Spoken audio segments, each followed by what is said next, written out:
გამარჯობათ, მოგესალმებით. დღეს თავდაცვისა და უშიშროების კომიტეტზე გვაქვს განსახილველი გამოტანილი ორი საკითხი.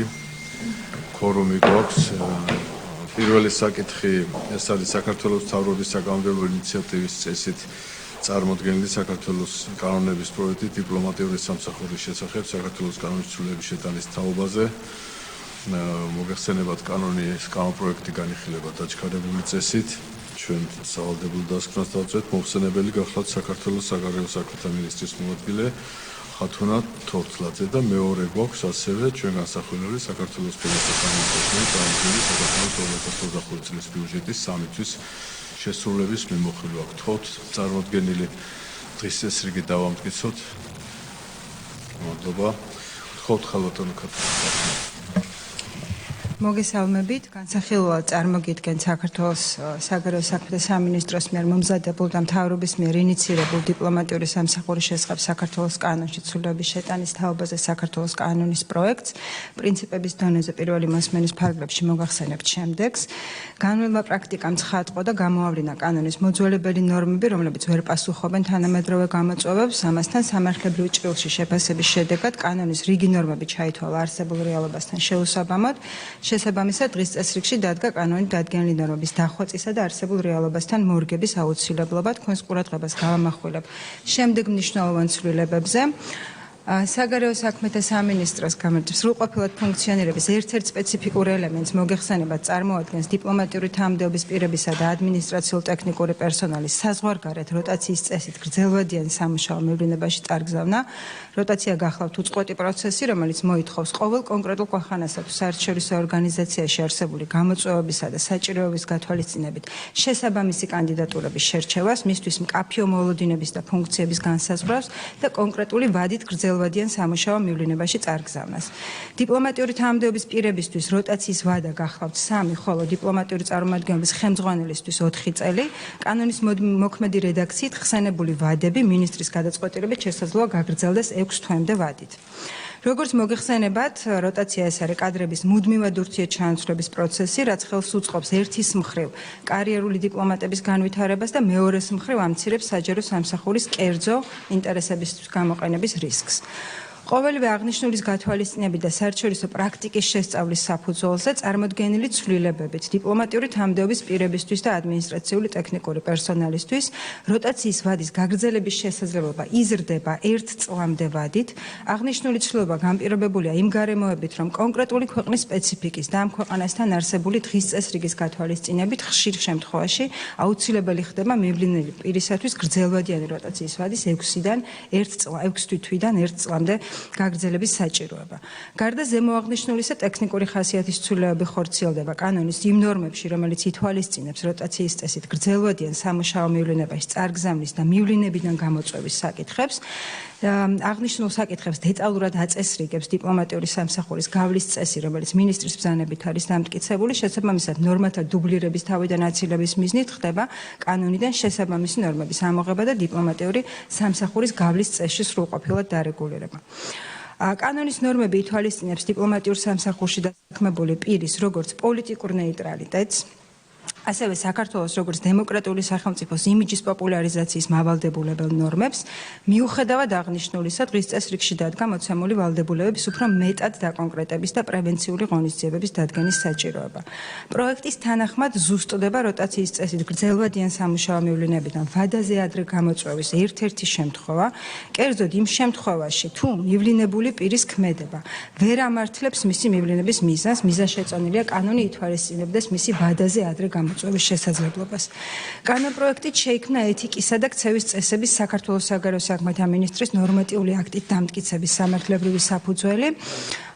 ამჟამად ეს ინდივიდუალური ხასიათისაა, რომელიც უფრო დეტალურ დონეზე მოაწესრიგებს როგორც სამინისტროს ცენტრალური აპარატის, ასევე საზღვარგარეთ საქართველოს დიპლომატიური წარმომადგენლობისა და საკონსულო დაწესებულებებში პირებისთვის ეთიკისა და ქცევის ზოგად წესებს.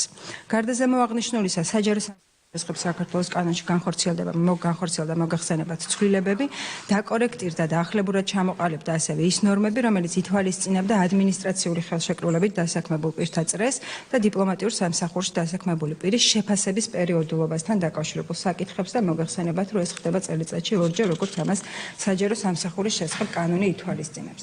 გარდა ზემოაღნიშნული ცვლილებებისა, აღსანიშნავია ასევე ის გარემოება, რომ კანონპროექტით გათვალისწინებული ნორმები, რომელიც ითვალისწინებს როტაციის წესით გრძელვადიან სამუშაო მივლინებასთან დაკავშირებულ საკითხებს, გავრცელდება ასევე საქართველოს თავდაცვის სამინისტროს წარმომადგენელზე, თავდაცვისა და უსაფრთხოების ატაშეებზე, აგრეთვე მეკავშირე ოფიცერზე, ევროჯასში მეკავშირე პროკურორსა და მის დამხმარეზე, სამხედრო სამსახურის სპეციფიკის გათვალისწინებით, ამასთან თავდაცვის სამინისტროს სისტემაში დასაქმებული სამხედრო მოსამსახურეებისა და სამოქალაქო პირების მიმართ ერთგვაროვანი მიდგომის გათვალისწინებით მიზანშეწონილად იქნა მიჩნეული თავდაცვის ატაშეს, საქართველოს თავდაცვის სამინისტროს წარმომადგენლის და მათ აპარატებში დასაქმებული პირების სამსახურის გავლასთან დაკავშირებული სამართლებრივი ურთიერთობები განისაზღვროს საქართველოს თავდაცვის მინისტრის სამართლებრივი აქტით სამინისტროსთან შეთანხმებით. ეს არის პრინციპების დონეზე, თუ რაიმე კითხვები არის, მზად ვარ, რომ დეტალურად გავიაროთ. მადლობთ. თქვენს მიერ წარმოდგენილი ერთი კითხვა მექნება ახალი კანონპროექტი, რომელიც წარმოგვიდგენთ და ჩვენ რა თქმა უნდა სრულად უჭერს მხარს, იმიტომ რომ სრულყოფაში არის მოყვანილი აბსოლუტურად ყველა ის ხარვეზი, რომელიც პრაქტიკაში იყო და აქამდეც მუშაობდა, მაგრამ ხდებოდა სხვადასხვა ნორმატიული აქტებისა და ბრძანებულებების საფუძველზე. წინა მარეგულირებელი კანონი და ნორმა როდის იყო მიღებული ეს მოძველებული კანონპროექტი, მე მგონი რომელი წლების არის, რასაც ჩვენ ახლა ვცვლით. მინდა გითხრათ, რომ ზოგადად დიპლომატიური სამსახურის შესახებ საქართველოს კანონში თითქმის წელიწადში ერთხელ ან ორჯერ მაინც ხორციელდება ხოლმე გარკვეული ცვლილებები, რაც ძირითადად განპირობებულია იმ ხარვეზების, ასე ვთქვათ, იდენტიფიცირებით, რაც არის ხოლმე მოძველებული, ან შეიძლება მუდმივად განახლებად რეჟიმშია. დიახ, ბოლო ცვლილებები 2023 წელს შევიდა ამ კანონში და ახლა დადგა დღის წესრიგში საჭიროება, როგორც უკვე მოგახსენეთ, რომ ახლებურად ჩამოყალიბდეს გარკვეული ნორმები, ის რაც მოძველებულია და თანამედროვე გამოწვევებს ვერ პასუხობს, იმის დაკორექტირება მოხდეს და ასევე მოვიდეს შესაბამისობაში საჯარო სამსახურის შესახებ კანონში შეტანილ ცვლილებებთან.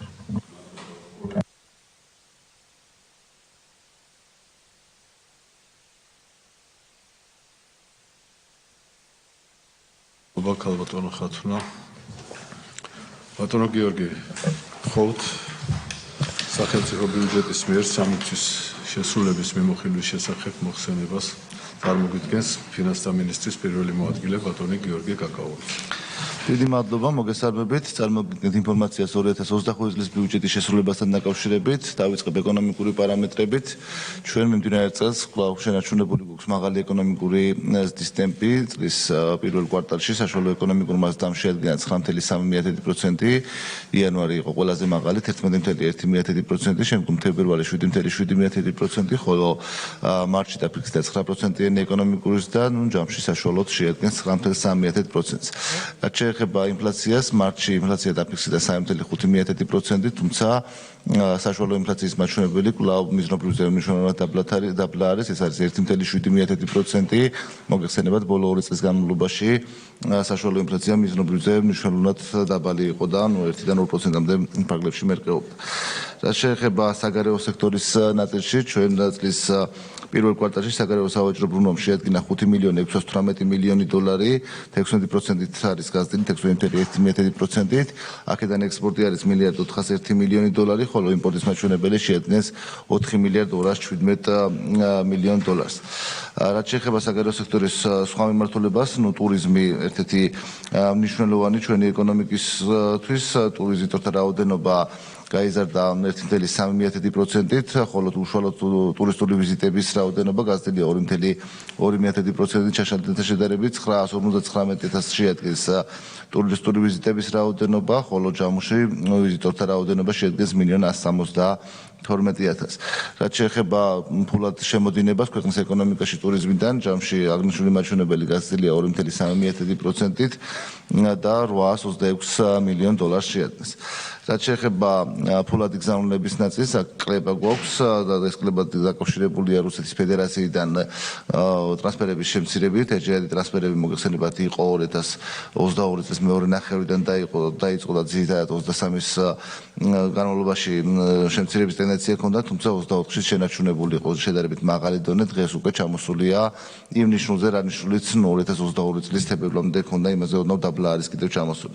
დანარჩენ შემთხვევებში გზავნილების რაოდენობა მოცულობა გაზრდილია, როგორც ევროპიდან, ასევე ისრაელიდან, გერმანიიდან, აშშ-დან და ასე შემდეგ. რაც შეეხება ნაერთი ბიუჯეტის პარამეტრებს, ჩვენ წლის პირველ კვარტალში ბიუჯეტის შემოსავლების ნაწილი დაგეგმილი ჰქონდა 6 მილიარდ 406 მილიონი ლარის ოდენობით, საკაცრო შესრულებამ შეადგინა 6 მილიარდ 551 მილიონი ლარი, შესაბამისად შემოსავლების შესრულების მაჩვენებელი არის 102.1%. მათ შორის საგადასახადო შემოსავლები მთავარი წყარო ჩვენი ბიუჯეტის შეადგენს 6 მილიარდ 77 მილიონ ლარს, ესეც 102%-ით არის შესრულებული. გრანტები 61 მილიონი ლარი არის მიღებული და 111%-ია, სხვა შემოსავლების შემთხვევაში 402 მილიონ ლარზე მეტია მიღებული და აქაც 102.7%-ია შესრულებული. რაც შეეხება შემოსავლების სხვა წყაროებს, პრივატიზაციიდან მიღებულია 161 მილიონი ლარი, 156%-ით არის შესრულებული და ეს ძირითადად მუნიციპალიტეტების ნაწილია გადაჭარბებით შესრულებული. ცესხების დაბრუნებიდან მიღებული იქნა 128.7 მილიონი ლარი, ხოლო რაც შეეხება უკვე ამ პარამეტრებიდან გამომდინარე დეფიციტის მაჩვენებელმა პირველ კვარტალში შეადგინა 0.2%, მოგხსენებათ ჩვენ დაგეგმილი გვაქვს 2.5%, ანუ პირველ კვარტალში არის 0.2%. გადასახადებთან ასევე უნდა ითქვას, რომ წლის პირველ კვარტალში 623 მილიონ ლარამდე მიიმართა ზედმეტად გახდილი გადასახადების დაბრუნების, ანუ თეღ-ის დაბრუნების ნაწილში ჯამში ეს მაჩვენებელი მიმდინარე წელს 2.5 მილიარდ ლარს გადააჭარბებს. რაც შეეხება უშუალოდ სახელმწიფო ბიუჯეტის ნაწილში, აქაც შემოსავლები არის გადაჭარბებით შესრულებული 102.1%-ია, 5 მილიარდ 700 მილიონ ლარზე მეტი მივიღეთ, მათ შორის გადასახადებიდან 5 მილიარდ 428 მილიონ ლარზე მეტი, 102.3%, გრანტები 59.5 მილიონი ლარი, ხოლო სხვა შემოსავლები 212.5 მილიონი ლარი. რაც შეეხება პრივატიზაციას სახელმწიფო ბიუჯეტის ნაწილში, აქ 100%-იანია შესრულება, აქ 70.6 მილიონი ლარი, ხოლო სესხების დაბრუნება 154.4 მილიონი ლარი. ვალის ნაწილს რაც შეეხება ჩვენ წლის პირველ კვარტალში საშინაო ფასიანი ქაღალდების გამოშვებით მივიღეთ 612.3 მილიონი ლარი, 122.8 მილიონი ლარი იყო საინვესტიციო კრედიტების ათვისების მაჩვენებელი, ხოლო ვალის მომსახურების და დაფარვის ნაწილში საგარეო ვალდებულებებზე მიიმართა 524.5 მილიონი ლარი, ხოლო საშინაო ვალდებულებებზე 352.3 ლარი. რაც შეეხება ბიუჯეტის ხარჯვით ნაწილს, აქ ჩვენ მოგხსენებათ ჯამში ბიუჯეტის მოცულობა შეადგენს 27 მილიარდ 951 მილიონ ლარს. პირველ კვარტალში განსაზღვრული იყო 6 მილიარდ 780 მილიონი ლარის ათვისების საპროგნოზო მაჩვენებელი. საკაცრო შესრულებამ შეადგინა 6 მილიარდ 399 მილიონ ლარამდე, რაც 99%-ზე მეტია უშუალოდ პირველი კვარტლის გეგმის, ხოლო წლიურ გეგმასთან მიმართებაში 23%-ია, რაც დაახლოებით ის მაჩვენებელია, რაც წლების განმავლობაში გვაქვს პირველ კვარტალში წლიური ბიუჯეტის ათვისების მაჩვენებელი. უწყებების მიხედვით თუ შევხედავთ ყველაზე მსხვილი ბიუჯეტის მქონე უწყებებში ათვისება არის მაღალი, ჯანდაცვის სამინისტროს მოგხსენებათ ყველაზე დიდი ბიუჯეტი აქვს, 2 მილიარდ 199 მილიონი ლარი იქნა ათვისებული წლის პირველ კვარტალში და 99.6%-ია. რეგიონული განვითარებისა და ინფრასტრუქტურის სამინისტრო, ერთ სამინისტროდ იყო წარმოდგენილი და ათვისება არის 477 მილიონ ლარზე მეტი და 104.8%-ია ათვისების მაჩვენებელი და უწყებები, რომელიც ამ კომიტეტისთვის ალბათ ყველაზე მნიშვნელოვანია, თავდაცვის სამინისტროს შემთხვევაში 526 მილიონი ლარია ათვისებული, 88%-ია კვარტლის გეგმასთან მიმართებაში, თუმცა წლიურ გეგმასთან მიმართებაში 30%-ზე მეტია შესრულება. შინაგან საქმეთა სამინისტრო 325 მილიონ ლარზე მეტი იქნა ათვისებული და 94%-ამდეა შესრულების მაჩვენებელი. სახელმწიფო უსაფრთხოების სამსახურის შემთხვევაში 45.8 მილიონი ლარი, დაახლოებით 77%-ია შესრულების მაჩვენებელი, ხოლო დაზვერვის სამსახურის შემთხვევაში 5 მილიონ ლარამდეა 4,994,000-ია ათვისებული და 82.2%-ია. რაც შეეხება სახელმწიფო დაცვის სპეციალური სამსახურის შესრულებას, აქაც 24,328,000 ლარია ათვისებული და ახლობით 77%-ია ათვისების მაჩვენებელი. პირველი კვარტის შედეგებიდან გამომდინარე შეიძლება ითქვას, რომ როგორც შემოსულობის ნაწილში, ასევე ხარჯვის ნაწილში დინამიკა გვაქვს დადებითი, შესაბამისად წლის განმავლობაში რაიმე შეფერხებებს ან ერთი ან მეორე მიმართულებით არ ველოდებით, გადავხედავთ ბიუჯეტის პარამეტრებს, სადღაც 6 თვის შესრულების გათვალისწინებით და მერე შეიძლება იყოს მსჯელობა საერთოდ რა გადანაწილდეს ნავთებით. მადლობა. ერთი კითხვა მაქვს. რატო აქვთ შესრულების ნაწილში თუნდაც თავდაცვის სამინისტროს 88%, 77% შეიძლება გავრცობადია ეს შესყიდვები და აქედან გამომდინარე თუ შესრულებასთან დაკავშირებით თავდაცვის სამინისტროს შეგნებულად ვაცხადე 88% კვარტის გეგმასთან აქვს, მაგრამ თუ წლიურ ბიუჯეტში შევხედავთ 30%-ზე მეტი აქვს უკვე ათვისებული, ანუ ოდნავ მეტის დაგეგმა ხდება ხოლმე იმ კუთხით, რომ საჭიროება რომ დადგეს, პრობლემა არ შექმნას. ამაზე გვაქვს ხოლმე კომუნიკაცია, რომ მაქსიმალურად, მაგრამ იქ ხან ტენდერის ეკონომია, ხან თვითონ შესრულებაში ამინდებიდან გამომდინარე მათ შორის მშენებლობის ნაწილში არის ხოლმე გარკვეული შეფერხებები და ამიტომ ეს გეგმა ცოტა მეტობით არის გაღებული და მაგან განაპირობა, თუმცა წლიური საბოლოო ჯამში ყველაფერი ბალანსდება და კი, რა თქმა უნდა, წლიურ შესრულებაში არ ველოდებით, რომ რომელიმე უწყებას, მათ შორის თავდაცვის სამინისტროს ან შინაგან საქმეთა სამინისტროს ექნება რაიმე ჩამორჩენა, ის დაგეგმილი პროექტები რაც არის, სრულყოფილად იქნება ათვისებული და თუ რავი, წლის მეორე ნახევარში რესურსები იყოს, შეიძლება გარკვეული დამატებების ნაწილის იყოს. მადლობა. გებუხორებს თქვენ კითხვები ხომ არა გაქვთ მოსაზრებები? კარგით, მაშინ ჩვენ განვიხილეთ ორი საკითხი. პირველ რიგში ვინ არის მომხრე, მხარი დაუჭიროთ წარმოდგენილ საკანონმდებლო ინიციატივას მომზადებულს და მომზადებულად ვცნობთ პარლამენტის პლენარულ სხდომაზე განსახილველად ჩვენ დღის წესრიგის გათვალისწინებული მეორე საკითხი, რომელიც ეხება დიპლომატიური სამსახურის შესახებ საქართველოში ცვლილების შეტანის თაობაზე. ვინ არის მომხრე? მადლობა და საქართველოს ფინანსთა სამინისტროს მიერ წარმოდგენილი 3 თვის ბიუჯეტის სახელმწიფო ბიუჯეტის შესრულება ვინ არის მომხრე რომ დადებითად შეფასდეს? წინააღმდეგი არავინ არ არის, ერთპიროვნულად არის. დიდი მადლობა. დიდი მადლობა. სხდომა დახურულია. მადლობა.